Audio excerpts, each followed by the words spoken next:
자, 성도 여러분, 믿음이 뭐라고 생각하십니까? 여러분이 가지고 있는 믿음이란 무엇일까요? 나의 죄를 용서하시고 하나님과 더불어 영생할 수 있는 능력을 주신 살아계신 예수 그리스도를 믿고 신뢰하는 것이 믿음 아닙니까? 그렇죠? 아닙니까? 또 다른 믿음이 있습니까? 이것이 믿음의 본질일 것입니다. 우리는 신앙생활을 먼저 하면서 하나님의 표적, 기적을 원하는 삶을 살고 있습니다. 기적을 바라는 것은 마음으로 살다가 우리가 기대에 달하지 못하면 또한 실망을 합니다. 기적을 바라고 그 기적이 행하여지지 않으면 우리가 실망하게 됩니다. 그래서 기적을 바라는 신앙은 이제는 연약한 신앙입니다. 처음에는 괜찮습니다. 우리가 처음에 교회 나왔을 때는 분명히 하나님의 역사와 하나님의 기적이 일어납니다. 그것이 정상입니다. 왜냐하면 하나님께서 기적을 통하여서 그 사람들이 하나님 앞에, 예수님 앞에 오기 위해서 하나님은 그 기적을 통해서 역사하기 때문입니다. 그런데 우리가 기적을 통하는 것은, 기적을 바라는 것은 우리가 할 수 없는 것을 누군가 해주기 위해서 해주기 위한 것입니다. 그래서 어렵고 힘든 문제가 생길 때에 우리는 하나님 앞에 찾아옵니다. 왜입니까? 우리가 당한 문제, 우리가 힘든 문제를 우리가 해결할 수 없기 때문에 하나님 앞에 찾아옵니다. 이것이 우리의 신앙입니다. 만약 우리가 생각하고 있는 것들이 이루어지면 얼마나 좋을까요? 내가 내일 이런 필요한 이런 게 있는데 생각만 딱 하고 있는데 오늘 그것이 기적적으로 이루어지면 얼마나 좋겠습니까? 생각해도 좋지 않습니까? 하나님께서 이러한 일들을 하실 수 있는 분입니다. 우리의 생각을 아시고 또 우리의 모든 것을 아시기 때문에 하나님은 이러한 기적을 베풀 수 있는 그러한 분입니다. 그분이 이 세상을 말씀으로 창조하셨고 말씀 한마디에 세상을 움직이기 때문입니다. 그러나 이렇게 기적을 바라보는 믿음에서 하나님께서 더 이상 기적을 행하는 믿음이 아니라면 우리는 뭐라고 생각합니까? 하나님, 어디까지는 이거 해주시잖아요. 누구도 왜 안 됩니까? 그러면 우리는 이렇게 생각할 것입니까? 생각할 수 있습니다. 아니, 여태까지 믿은 하나님이 같지 않은가? 이제는 왜 더 이상 나에게 기적이 일어나지 않는가? 이렇게 생각하는 아주 어린아이 같은 그러한 믿음을 가지고 있다는 것입니다. 그래서 기적을 보고 믿는 믿음은 우리의 믿음이 성장해 줄 수가 없다는 것입니다. 기적만을 바라보는 신앙은 한계에 부딪히게 됩니다. 그로 인해서 우리의 믿음은 성장할 수 없고 우리의 믿음이 성장하기 위해서는 기적을 뛰어넘는 그러한 신앙에 서야 한다는 것입니다. 기적을 보기만 하는 믿음에서 기적을 뛰어넘는 하나님의 말씀에 온전히 붙들고 사는 이제는 그러한 믿음으로 성장하는 우리 모두 성도님들이 되시기를 바랍니다. 예수님께서 표적을 일으켰습니다. 표적을 일으킨 이유는 무엇일까요? 그 이유는 첫 번째, 예수님을 믿기 위해서 표적을 행하였습니다. 23절 가셔도 안 됩니까? 알겠습니다. 23절, 6월절에 예수님께서 예루살렘에 가시니 많은 사람이 그의 행하시는 표적을 보고 그의 이름을 믿으라라고 말합니다. 예수님께서 자신을 알지 못하고 믿지 않는 사람들에게 자신을 알리기 위해서 표적을 행하셨습니다. 예수님께서는 6월절 가까울 때에 이미 예루살렘에 올라가셨고 예루살렘에서 성전을 청결하게 하셨습니다. 그 후 6월절 기간 내내 예루살렘에 머물고 계셨습니다. 6월절 명절은 니산월 14일이며 이어지는 무교절은 니산월 21일 그리고 7일간 계속되었습니다. 그렇기 때문에 예루살렘에서 순례객들이 6월절 전에 예수님과 같이 이미 도착하였습니다. 예수님께서는 6월절 전에 예루살렘에 오셔서 6월절과 무교절을 마치는 21일 이후에 계속해서 예루살렘에 머물러 계셨으며 많은 사람과 접촉할 수 있었습니다. 역사가 요세푸스에 의하면 예수님 당시에 예루살렘에서 6월절을 지키기 위해서 약 300만 명 정도가 모였다고 합니다. 그러나 많은 주석가들은 이렇게 얘기합니다. 너무 많다. 300만 명은 좀 많은 숫자다. 그렇게 얘기합니다. 그러면서 약 한 20만 명 정도 되었을 거라고 추측하고 있습니다.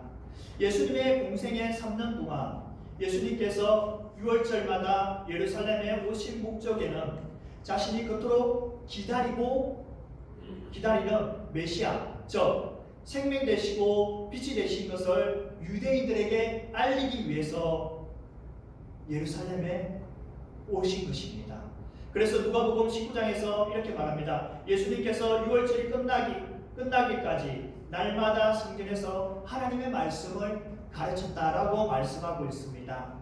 이 말씀을 통해서 많은 사람들이 하나님의 나라와 예수님께서 구원자라는 것을 믿기를 원하셨습니다. 예수님께서는 여러 가지 표적, 기적, 이적을 행하셨습니다. 가나안 혼인잔치에서 이적과 많은 병자를 치료해 주셨고 죽은 자를 살리시는 그러한 표적을 보이셨습니다. 많은 사람들이 어떤 문제라도 예수님께 가지고 오면 예수님께서는 그 모든 문제를 해결해 주셨습니다. 심지어 죽은 사람도 예수님께서는 살려주는 그러한 표적을 보이셨습니다. 그들이 예수님을 믿게 된 동기는 믿음이 아니라 표적이라는 것입니다. 그분이 행하신 표적은 초자인 것들이어서 예수님께서 메시아라는 사실을 인정하게 만들어줍니다. 대한민국에 복음이 들어왔을 때에 대한민국에 어떤 기적이 일어나냐 그러면요, 김익두 목사님, 이분은 원래 목사님이 아니었습니다. 오늘날 말하면 어깨 깡패였죠. 그분이 회심을 해서 예수님 믿고 목사가 될 때, 그분이 말씀을 전할 때에 수많은 기적이 일어나고 병든 자들이 살아나고 또 죽은 자들이, 죽을 병에 걸린 사람들이 살아나는 그러한 기적이 우리 대한민국의 초대교회에 일어난 것을 우리는 알 수 있습니다. 우리가 처음에는 표적을 믿고 신앙생활을 합니다. 그래서 이것이 보고 믿는 것은 당연합니다. 그래서 담임 목사님께서 말씀하실 때에 특별 온천 그 가운데 비상성리가 있다고 말씀하셨습니다. 지금도 선교지에서는 말이 통하지 않고 또 여러 가지 문화가 다르기 때문에 우리나라 선교사님들이 그 지역에 가면은 수많은 기적과 심지어 죽은 사람도 일으키는 그러한 하나님의 초자연적인 역사가 일어나고 있습니다. 그리고 일어나야 합니다. 그것을 보고 그 지역의 사람들이 예수님을 믿고 예수님 앞에 돌아옵니다. 그래야 그 기적을 하나님의 살아있다는 것을 그들이 눈으로 볼 수 있기 때문입니다. 그리고 지금도 하나님의 기적이 일어나지 않으면 안 되는 분들, 정말 힘들고 어려운 분들, 우리가 도저히 할 수 없는, 우리가 감당할 수 없는 그러한 힘들고 어려운 상황에 있는 사람들은 하나님의 초자연적 역사가 일어나고 있다는 것입니다. 그래서 그 기적을 통해서 우리 믿음이 성장하고 성숙해집니다. 이거는 부인할 수가 없습니다. 그런데 우리가 성장했음에도 불구하고, 우리가 장성한 신앙임에도 불구하고 계속해서 기적을 요구하는 것은 문제라는 것입니다. 제가 조금 전에 초대교회, 우리 대한민국의 초대교회 말씀드렸지 않습니까? 그때보다 왜 하나님의 기적이 안 나타날까요? 왜 일어나지 않을까요? 저는 제 개인적으로 이렇게 생각합니다. 이제는 우리 대한민국이 기적 하나님의 표적을 보는 그 신앙을 넘어서 이제는 성숙해졌다는 것입니다. 그래서 우리는 거기에 머물러 있으면 안 된다는 것입니다. 그래서 성장해서 우리는 그 이상의 모습으로 우리는 성장해야 된다는 것을 하나님께서 그렇게 말씀하지 않나 저는 그렇게 생각합니다.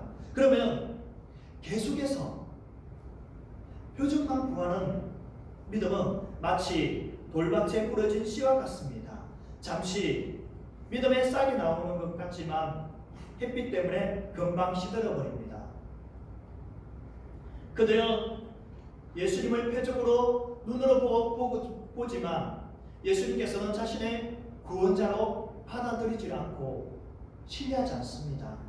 이런 사람들은 입술로 믿는다고, 내가 예수님을 믿는다고 말하지만 참된 고백은 없습니다.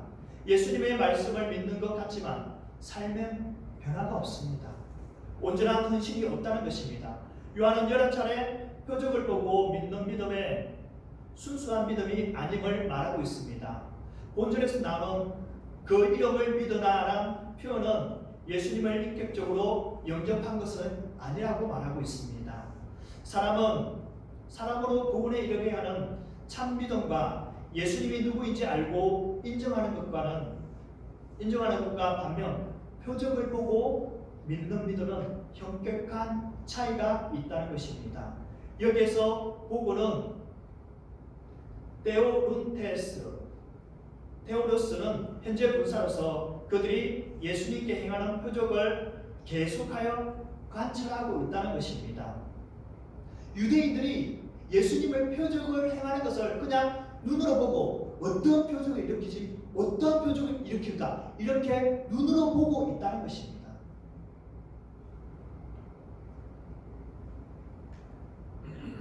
이 동사는 마음호, 영어로 보고 아는 것이나 깨닫는 것을 가리켜 쓰여지지만 여기에서는 눈으로 보고 관찰하는 것을 말씀하고 있습니다. 그러니까 예수님께서 기적을 행하였기 때문에 예수님을 믿는다고 말하는 것입니다.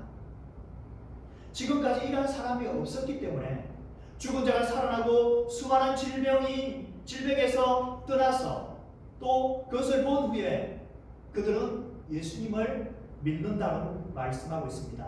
반대로 예수님이 기적을 행하지 않으면 그들은 예수님이 믿지 않는다고 말하는 것입니다. 그래서 이들은 예수님을 바라보는 것이 아니라 기적을 바라보는 그러한 믿음이라는 것입니다. 우리가 잘 알고 있듯이 예수님의 12제자들이 예수님의 표적을 행할 때에 기고만장하였습니다. 그래서 심지어 천국에 가면은 내가 예수님의 옆에 자리에 있을 거야. 내가 예수님의 옆에 자리에 있을 거야. 그러면서 그의 부모가 와서 이렇게 얘기합니다. 우리 두 형제 중에 하나는 주님의 오른편에 하나는 왼편에 앉게 해주십시오. 이렇게 말하는 사람도 있었습니다. 그리고 요한복음 16장 15절에서 많은 사람들이 보고 있는 상황 가운데서 예수님께서 오병이어 기적을 행하였습니다. 그러나 이들은 예수님을 믿는 것이 아니라고 말하고 있습니다. 그들의 배고픈 문제를 해결해 주니까 이제는 예수님을 임금으로 삼으려고 한다고 말씀하고 있습니다. 그래서 예수님은 그 자리를 급히 떠나는 것을 볼 수 있습니다. 이것이 유대인들이 예수님의 표적을 보고 믿는 믿음이었습니다. 참된 믿음은 믿음의 대상인 하나님과 그 아들 예수 그리스도를 믿는 것입니다. 사도 바울은 믿음은 들음에서 나고 들음은 그리스도의 말씀으로 말미암는다고 말씀하고 있습니다. 뿐만 아니라 복된 믿음은 바로 하나님의 말씀을 듣고 끝나는 것이 아니라 그 말씀을 듣고 실천까지 하는 그러한 믿음이라는 것입니다. 표적을 일으킨 예수님께서 모든 사람의 중심을 알고 계신다고 말씀하고 있습니다. 24절 다 같이 읽겠습니다. 시작.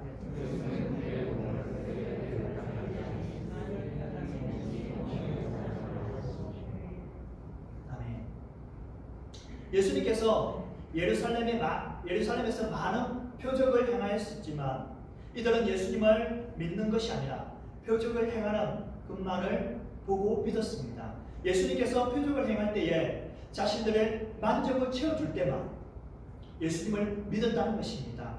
예수님께서 표적을 행하지 않고 자신들의 만족을 채우지 않으면 예수님을 믿지 않았다는 것입니다. 이 모든 것을 예수님께서는 이미 그들의 마음속에 무엇이 있는지 알고 계셨다는 것입니다. 그 이유는 예수님께서 신적 권능으로 그들의 마음을 아시기 때문입니다.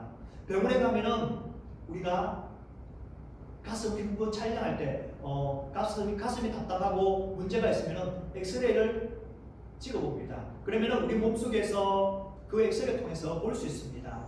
예수님께서 마치 예수님께서 우리의 생각, 마음 등을 이렇게 엑스레이를 보는 것처럼 정확하게 보고 있다고 말씀하는 것입니다.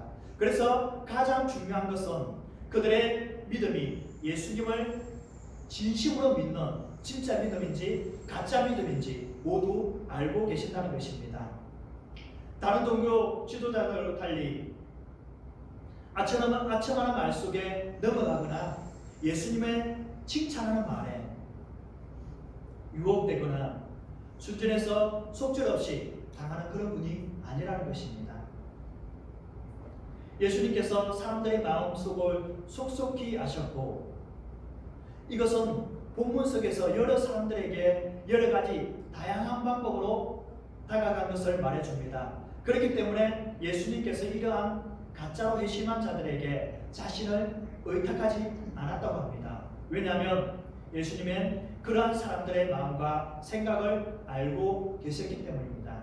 만약 예수님께서 종교적인 야심을 가지고 그들의 군중 심리를 이용해서 최고의 지도자가 되고 하였다면 막강한 세력을 가지고 계셨을 것입니다. 누구보다 강력한, 누구보다 탁월한 리더십을 가지고 있을 것입니다. 또한 예수님께서 마음만 먹으면 지도자로서 막강한 세력을 가질 수 있었으나 그렇게 하지 않았습니다. 만약 사람들의 마음을 맞추어 주었더라면 예수님은 십자가에 못 박히지 않을 수도 있습니다. 그러나 예수님은 그렇게 하지 않았습니다. 왜냐하면 예수님은 사람을 외모로 보지 않고 중심으로 보듯이 우리에게 외모로 평가하지 말라고 하셨습니다. 예수님은 하나님 아버지께서 본 것만을 말씀하시고 들은 것만 행하는 분이시기 때문입니다. 그리고 사람을 속일 수 있을지라도 사람의 마음을 아시는 예수님은 속일 수가 없습니다. 25절 또한 또 사람들에 대하여 누구의 적임도 받으실 필요가 없으시니 그가 친히 사람 속에 있는 것을 아셨음이라고 말씀하고 있습니다. 24절과 25절과 그러한 똑같은 맥락입니다. 예수님께서는 사람 속에 있는 모든 것을 곧 인간의 감추인 내면까지 속속히 아신다는 사실은 그분 안에 신성이 있기 때문입니다. 사람의 마음을 정확하게 감찰하시는 것은 전지전능하신 하나님만이 하실 수 있기 때문입니다. 예수님께서 곧 하나님이시기 때문에 모르시는 것이 하나도 없다는 것을 말하고 있습니다. 예수님께서 이적을 행하신 것이 전능성이라고 한다면 사람의 마음을 아는 것은 전지성이라고 할 수 있습니다. 그가 사람의 내면 세계를 꿰뚫고 오시는 것은 이미 베드로를 통해서 나다나엘과의 만남에서 분명히 입적되었고 앞으로 니고데모와 사마리아 여자를 통해서 확신할 수 있습니다.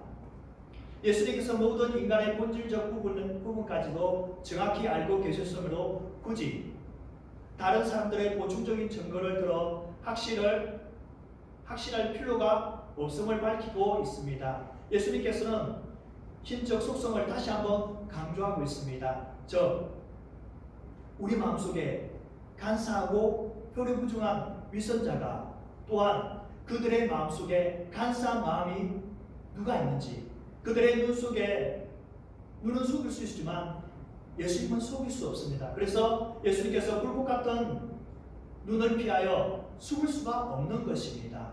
언젠가 모든 사람이 하나님의 심판대 앞에서 벌거벗은 것처럼 드러납니다. 우리의 모든 것이 다 드러날 수밖에 없습니다. 결국 예수님은 자신의 표적을 행하여 믿는 사람들과 그렇지 않는 사람들의 마음까지도 알고 계셨다는 것입니다. 지금 우리가 표적을 보기 위해서 이 자리에 나와 있는지, 아니면 오직 하나님의 말씀과 구원자 되신 예수님의 은혜에 감사하면서 예배드리고 있는지까지도 알고 계시다는 것입니다.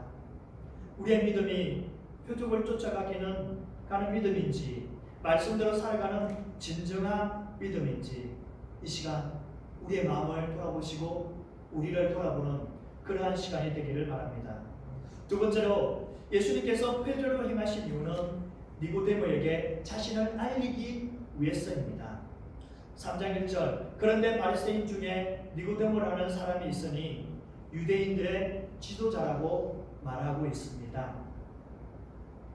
예수님은 찾아온 니고데모는 바리새인이라고 성경은 말합니다.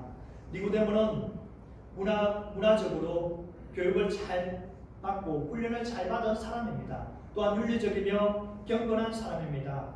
인간적으로는 모든 것을 다 갖춘 그러한 존경받는 사람입니다.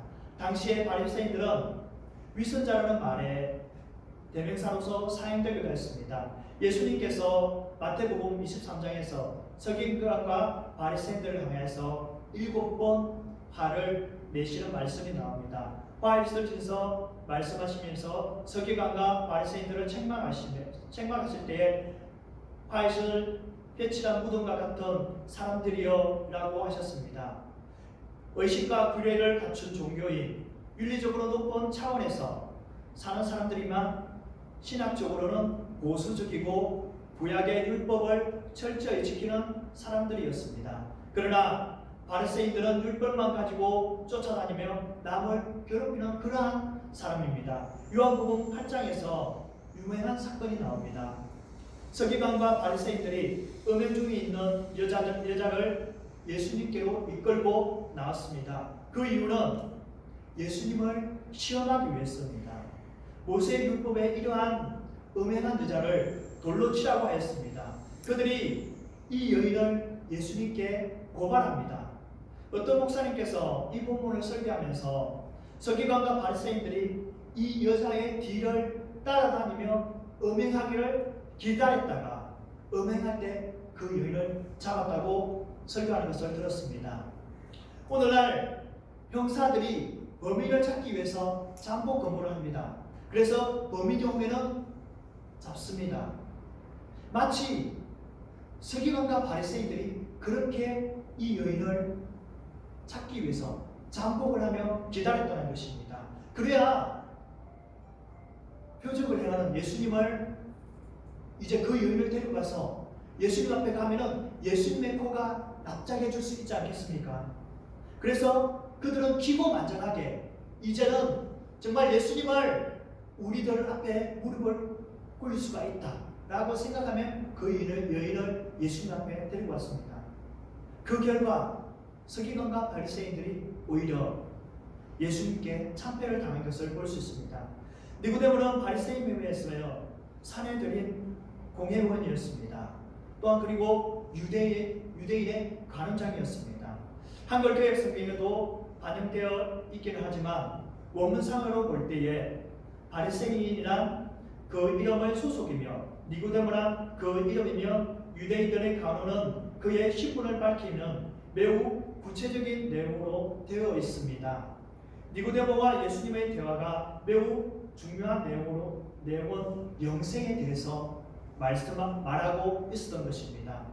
본문 3장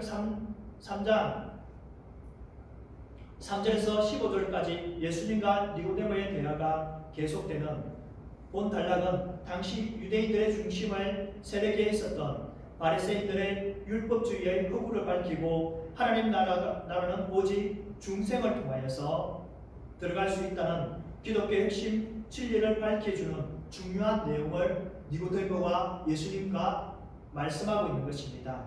요한에 따라서 요한복음은 율법 준수하여서 구원을 얻을 수 있다는 생각은 율법주의자 니고데모와 예수님의 대화를 통하여 유대의 허구와 동시에 믿음에 통한 중생이라는 기독교 구원의 진리를 정수를 밝히기 위해 니고데모는 신분을 상세히 말씀하고 있는 것입니다.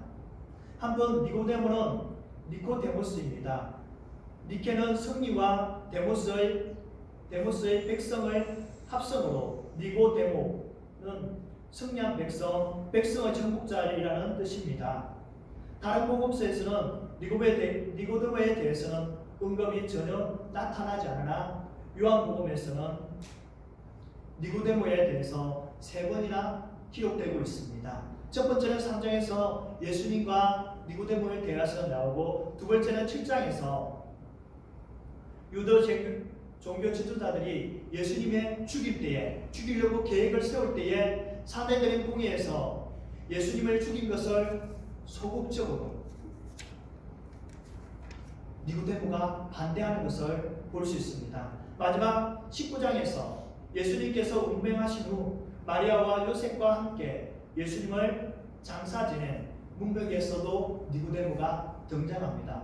이처럼 요한이 공관복음에서 전혀 기록되지 않는 인물에 대하여 거듭 기록한 것은 그가 공관복음서를 전제로 그것을 보충하기 위해서 본서를 기록하고 있다는 사실을 볼 수 있습니다. 그리고 학식이 높고 진실한 니고데모조차 중생에 대한 진리에 대해서 무지했던 것을 볼 때에 유대교의 한계를 지적하고 참된 믿음의 가치를 말하고 있는 것입니다.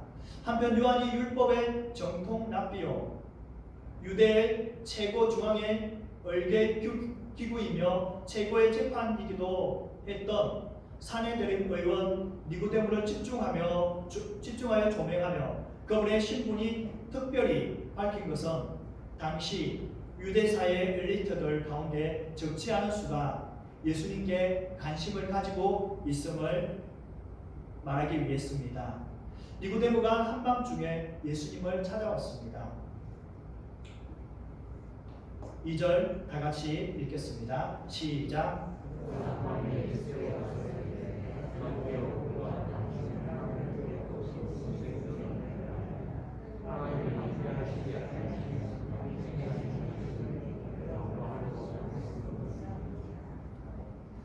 요한은 니고데모가 예수님을 찾아온 시간을 의도적으로 말하고 있습니다. 1장과 2장에서 보듯이 요한은 어떤 사건이 일어난 시간과 사실성을 보도하며 더불어 자기가 그 현장에 있음을 말하고 있는 것입니다. 시간을 기록하는 것은 내가 그 시간에 직접 그 사건을 목격했다는 증거입니다. 이러한 의미에서 니고데모는 바리새인이면서 유대 가론으로서 신중한 태도를 취하고 있는 것입니다. 그 당시에 예수님에 대해서 좋지 않은 감정을 가지고 있던 유대 종교 지도자들은 그들을 자극하지 않기 위해서 예수님을 만나러 갈 때 사람의 눈에 띄지 않게 밤 시간을 택하였습니다. 그러나 한편 예수님께서 분주한 시간을 보내시는 낮 시간을 피하여 예수님과 더불어 자신의 영적인 문제에 대해서 보다 깊은 이야기를 하기 위해서 또 밤 시간을 택할 수도 있는 것입니다. 여기서 말하는 밤 시간은 우리가 알고 있는 밤보다 더 깊은 밤 시간을 말하고 있습니다. 그런데 니고데모는 명성이 높은 선생이었지만 예수님을 향하여서 랍비라고 불렀습니다. 랍비는 학식이 높고 유명한 율법 교사를 부르는 존칭입니다. 니고데모는 정통 유대인이며 존경받는 랍비로 30살 정도밖에 되지 않은 예수님께 랍비라고 칭함성 매우 이례적입니다. 랍비가 되려면 우선적으로 랍비로서의 정교 교육 과정을 밟아야 했습니다. 오늘날 말하면 신학교에서 신학대학원 이런 것을 나와야 된다는 것이, 목사가 되기 위해서는 그러한 과정을 밟아야 했습니다. 그리고 나이도 제한이 있습니다. 40세 이상 돼야 했습니다. 예수님께서는 그 하나 어느 것 하나도 해당되지 않았던 것입니다. 그럼에도 불구하고 니고데모가 예수님을 랍비라고 부른 것은 예수님께서 행하신 표적을 거부하지 않았다는 것입니다. 니고데모에게 예수님은 평범한 선생이 아니라 하나님께로부터 오신 선생이었습니다. 이것은 분명히 예수님을 향한 뛰어난 재주를 가진 신앙 고백이 아니라 하나님이 모세와 예레미야와 함께하듯이 예수님과도 특별히 함께하고 있음을 인정하는 것입니다. 니고데모는 예수님을 선지자도 메시아라고 하지 않으며 하나님의 강력한 능력을 부여받은 선생이라고 말하고 있는 것입니다. 니고데모는 예수님을 약속되어 오실 그분이라고 신앙 고백하는 것과는 여전히 동떨어져 있었습니다. 또한 예수님에 대한 그의 제한된 인식이나 중생의 원리를 이해하지 못한 영적의 무지를 통해서 율법적 사고에 익숙한 자들이 지을 수밖에 없는 영적 한계를 볼 수 있는 것입니다.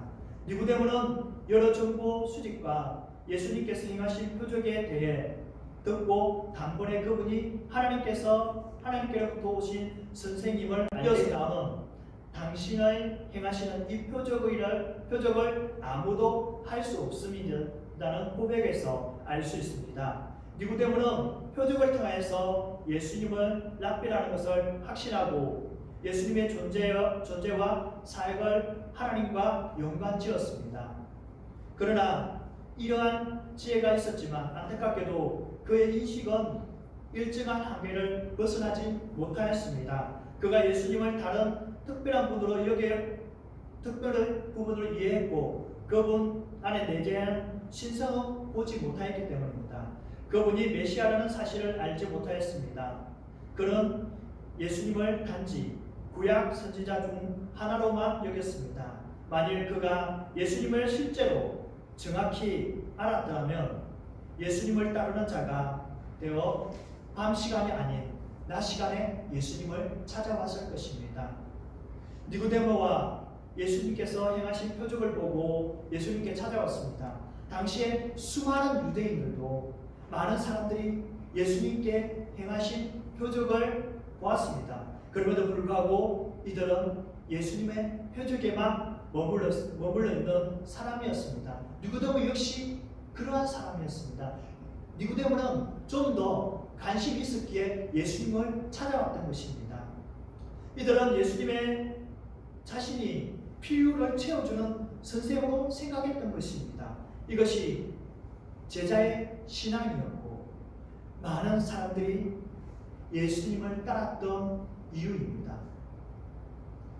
우리의 신앙 역시 예수님의 표적에만 머물고 있는 신앙인지 아니면 좀 더 나아가 하나님에 대한 그의 말씀에 순종하고 있는지 우리는 다시 한번 돌아봐야 할 것입니다.